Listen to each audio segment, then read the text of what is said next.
Hey everyone, and welcome back to our Strategic Finance Careers channel. I'm Zoo.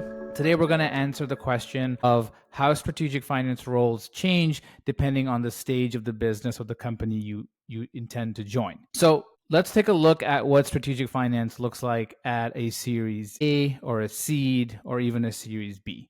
This is generally considered the early stage, and at an early stage business, strategic finance is more of a all-rounder type role. You will be doing a lot of different initiatives. You'll be working very cross-functionally. You will definitely be owning things like building the financial model, probably from scratch. You will be figuring out a lot of the processes. You will probably be playbooking a lot of the processes. And essentially, you are the builder. There won't be a lot of guidance for you. There probably won't be any, wheels. So you will have to create or invent the wheels. You won't have to reinvent them because there won't be any wheels for you to reinvent. And so at an earlier stage, the strategic finance role is truly a sort of renaissance man or woman type role where you'll be wearing a lot of hats, doing different type of work, but end of the day, with the same goal of trying to solve problems and trying to solve and optimize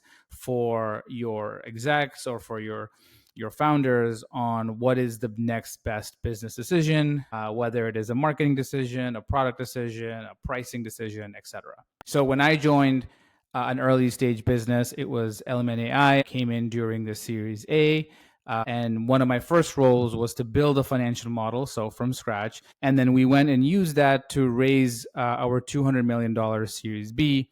And that was essentially one of the core functions of when I joined the business. Alongside of that, I had to start building a lot of processes and a lot of frameworks for our sales team and for our product team and making sure that we started having different parts of the business talk to each other. So that's what it looks like at an early stage. Now, when you start to go to a little bit of a growth stage business, let's say Series C or Series D, essentially what ends up happening is you now become the optimizer. So you went from being a builder to now becoming an optimizer. At a Series C or Series D, there's probably some processes in place, there's probably some playbooks in place, and now you're sort of coming in with this extremely data mined or data driven mindset to come and see how the processes can be made more efficient. How can you optimize certain communications between the business?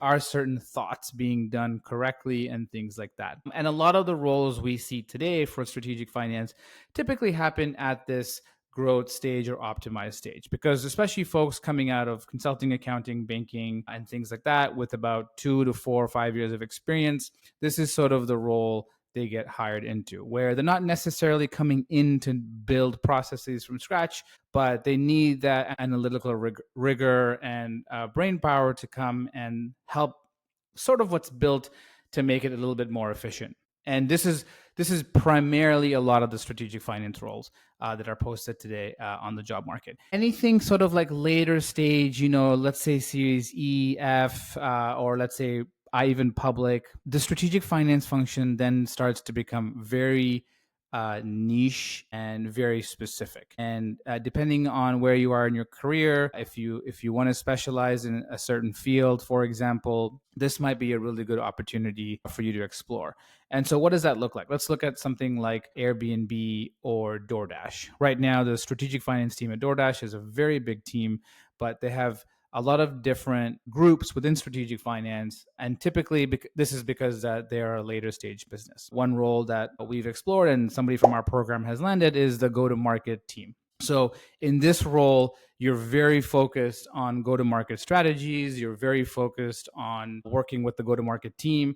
And sort of like that's your almost like bubble-ish. And you're now the brain power and driving a lot of decisions for that team now. Because it's a big company, that bubble, so you call it, can still be something very influential and can definitely have impact across the whole company. So hopefully this answers your question. A little bit of a recap. So if you are joining an early stage Series A, B, or let's say a seed, you are going to be considered the builder. If you're going towards a Series B, C, or D, it's generally considered the optimizer. This is where we see most of the roles come in. And then later stage, let's say pre-IPO, pre-IPO or IPO, it's sort of like you are going to really help this specific group scale. So hopefully that answers questions. Please leave any comments down below. Thank you.